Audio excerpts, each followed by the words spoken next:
Hey y'all, welcome to the Glow Up. This is my first video, very new to this, but I'm hoping to start creating more content around personal development, self-development, professional development, and pretty much the process of glowing up. A bit about myself. My name is Sun. I use she, they pronouns. And yeah, today's video is about the 8 most valuable lessons that I learned in my first year of working in product management.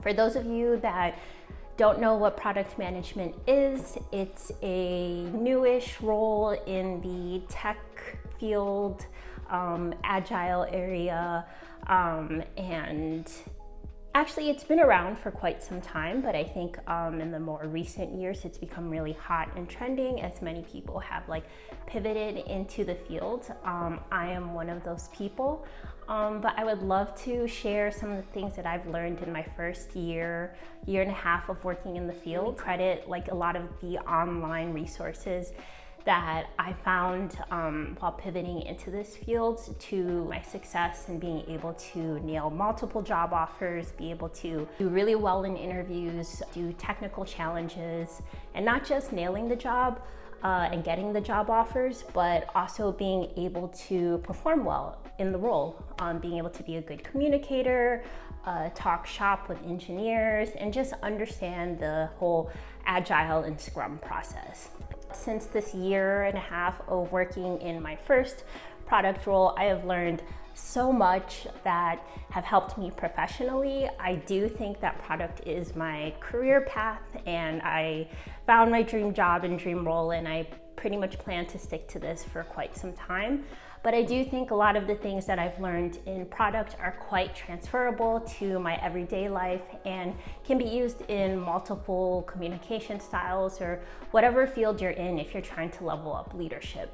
Because ultimately, product management is being a leader, being a communicator, and being that entrepreneurial spirit on a software development team. So yeah, let's get into it. Number 1 on the list is don't be afraid to ask questions. Asking questions is key.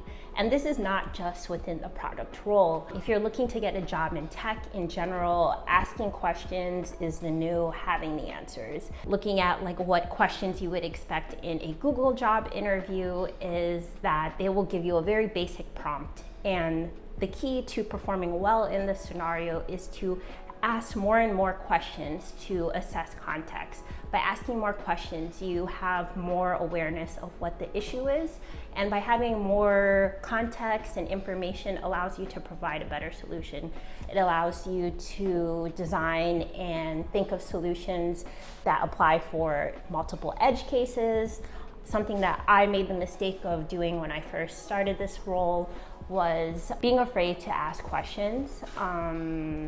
Well, there goes my puppy. Sorry about that. But asking questions is key. You should not be afraid of appearing dumb or, it shouldn't be expected that you have all the answers. No one knows everything. Asking questions is very important. And I think it really came to me that how important it was when I had a serious conversation with my director in one of our one-on-ones, where she expressed that she noticed sometimes I had agreed to task and understanding something when I really didn't. It was almost as if sometimes I would say yes before processing if I really meant that yes and nod of comprehension was actually the truth. It only seemed to bite me in the butt later on. It would delay my timelines, and I wouldn't know how to fully complete tasks, and then I felt afraid to ask questions later on after I had nodded my head saying I did understand everything. But yeah, asking questions is key, and you shouldn't be afraid to do it. In fact, they are often welcomed in many spaces. I've never been in any interview or any workspace or any meeting where questions were disregarded or laughed off. If anything, 9 out of 10 times, people didn't think of the question you asked, and if anything, you just spark a deeper conversation. So yes, ask questions. The second most important thing I've learned in my first year of product management is being a clear communicator. As a product person, people are always looking to you for answers. As a product person, you sit in the overlap of design, engineering, business need, user requirements. You kind of are this wheelhouse that is supposed to balance the whole holistic view of what we need to consider and all the criteria in making a smart decision. So as a product person and having and knowing all those pieces of the equation, you will always be that person that has to communicate and make decisions. And it's great if you really like that, but you know, it's also something that can be learned. And there are certain things that can make you a really good communicator. Number one is tone. So set the tone by being aware of like the audience you're speaking to. As a product person, you are going to talk to various different stakeholders. You may be talking to a developer who is a lot more technical. You may be talking to a client that you need to have a more client-facing language. Or you may be interviewing users and that kind of has a more client feel but less businessy. You need to be really aware of like the audience you're talking to. So being conscientious of like what materials or what context you should have this conversation. Should it be a more technical conversation? Should it be a more businessy conversation? Just having an understanding of what the person or audience you're talking to is aware of or not aware of will be extremely helpful. You also want to be as direct as possible. Short and sweet is always key, is always preferred. The more fluffy and wordy and convoluted a conversation or Slack thread or message may be, makes it very difficult for someone to interpret and to be able to answer a question. And there's like a formula to how you communicate clearly. This is what I have used, and it has been really helpful. I'm always open to learning more, but this is what I've been doing. You want to communicate what is already known. So whether you're reporting something, you want to give all the context, all the specific details that you do know. The next thing you want to do is communicate what needs to be known, and particularly from who. And the next thing you want to do is to also include a portion that shows what internal and external implications that what you're talking about may have. So sometimes you can list these in bullet forms or bullet points, number them, etc. And then my final thing that I like to wrap up every message or conversation with is a tangible next step. That could be me stating what the tangible next step is, or me asking what the other person or audience may think is a next step for us to contribute on. So yeah, number two is being a good communicator. And number three is being outcome oriented. This is kind of hand in hand with what I explained in number two with being a good communicator, but I really want to specify the importance of being outcome oriented. As a product manager, you will be facilitating many meetings, be in many spaces, stand-up, backlog grooming, workshops, trainings, etc., where you will be the facilitator and speaker and chairman of a meeting space. And so time is money. You want this to be valuable. And you want this to be efficient. So being outcome oriented is extremely important. And so I'm still working on this. One way that I have really tried to get better at this is by using the POP framework. The first P means purpose. So if you're in a meeting, and sometimes I often write up an agenda, or whether it's formal and I send it out to the group that I'm sharing it with, or it's just something that I'm writing for myself. The P stands for purpose. What is the objective? Why are we here? What are we trying to solve for? What am I trying to solve for in this space and during this time?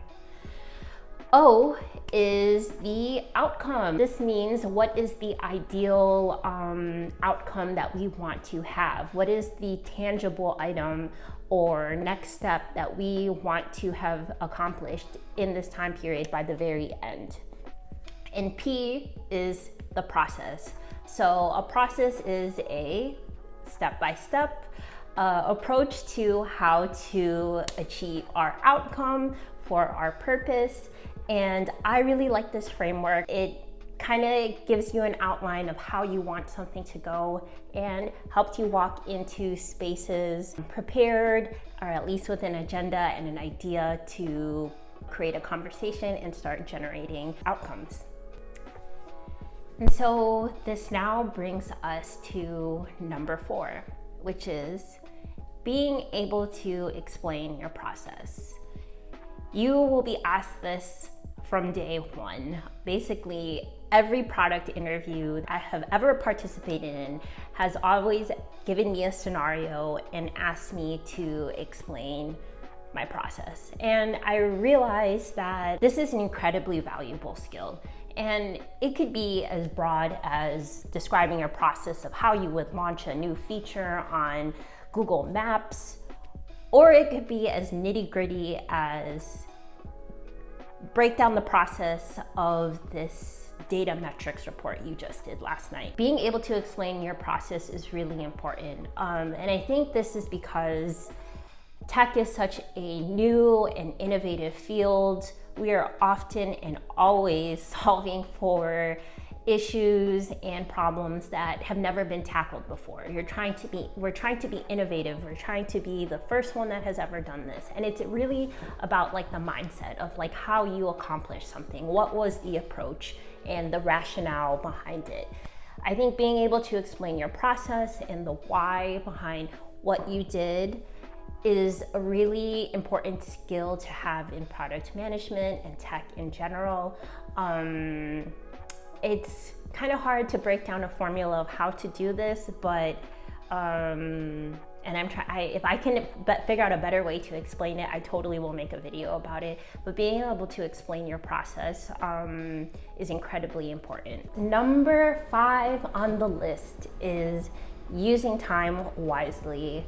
We only have so many hours in the day, and as a product manager, you will be inevitably pulled into multiple directions, in multiple meetings. There will be emergencies with your app where you have to drop everything and everything must stop. But this is why I have to stress the importance of using time wisely. There are several things that I have learned to have done over this past year to try to exercise this skill set a bit more. Number 1 is having hard boundaries in your calendar. So I personally have periods in my Google Calendar that are blocked off, where it says do not schedule or contact before scheduling, where I need to do work that I have to move personally. I know there are other times in my calendar where I'm very completely free to meet with my team or individual team members. There are periods of time where it's a do not disturb mode, turn off my notifications. 2, use a system, whether that's pen and paper or a Trello board like myself. There are many tools out there, Asana, Monday.com, etc. We're humans, we cannot remember everything, so having this written down is really important. Also, keeping this list in priority order. So you'll be able to need to prioritize what needs to get done. In this realm of work, there are so many things that always need to get done in the world of product management. List out what's most important in terms of time sensitivity, etc. You want to be able to revisit this list. So using time efficiently is really important in being an efficient product manager. This brings us to number 6, which is we are all trying to figure it out. It does not have to be perfect. You are here for a reason. showing up and bringing your best self speaks to thousands. I think this is something that I continue to struggle with. I think every product manager, every successful person has experienced imposter syndrome, but I just want to address it. It's hard, and I know that a lot of people deal with it, including myself, quite regularly. And I want just to reinforce that if you're in this space, if you are in the interview, if you are in the role, in the meeting, you have a seat at the table and you're truly there because you deserve to be. Bringing your best version of yourself is more than enough. It will speak to thousands in these spaces and what you're trying to build. Be the version of yourself that was invited here. So yeah, no one knows everything. You know, sometimes I've worked with like people that I thought were the smartest engineers and went to X and X schooling and worked at this FANG company, but we're all human. We all make mistakes. We all have questions. We don't have it all figured out. But it's bringing your attitude and bringing your contributions is what will really help you stand out in this field. Number 7 is to keep learning. This is so important in any field, but in tech, in product, is to just keep learning. I think companies and teams and people you work with will always appreciate working with someone who is a student forever, or someone that is always curious and wants to improve themselves. No one likes working with a know-it-all. We are, like I said, all trying to figure it out. So we don't have all the answers, but how do we get closer to knowing more is by continuing to learn. And I think that's the beauty of product management. There are so many opportunities to develop your skill set. You can really become a specialized product manager in many different areas. For me, I have a background in UX design, but if you wanted to develop more onto the technical side, you can learn more coding, you can do more SQL or data analysis, you could learn more marketing and go into product marketing.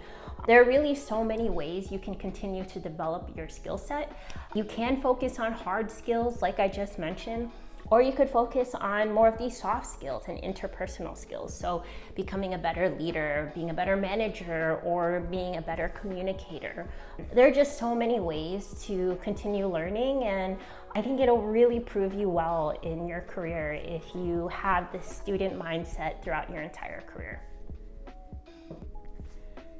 Number 8 on the list is being empathetic. Everyone loves an empathetic leader. Being a product manager, ultimately, as technical as it is also being a people person. You're probably going to be the person on the team that touches bases with every department most often. You're going to be a communicator. You're going to need to appeal to people's good sides and be understanding when people have rough days. But being empathetic towards the people you work with, towards the circumstances of the work or team, being empathetic is really important in product management. And it's not just being empathetic in your day-to-day work practices, but also as a product manager, you are championing the voice of your users quite often. So experiencing empathy and thinking about your user's perspective. It's really a people person role. So if you are a people person, I think product management is an awesome place to get into tech, but having empathy is one of those key traits. But yeah, those are my 8 most valuable lessons that I've learned in my first year and a half of product management. I also wrote a Medium article that outlines the same 8 most valuable lessons. Feel free to check it out. But yeah, thanks for checking out this video. Hope to be making more content related to professional development, product management, personal development, and financial wellness. Thanks, everyone.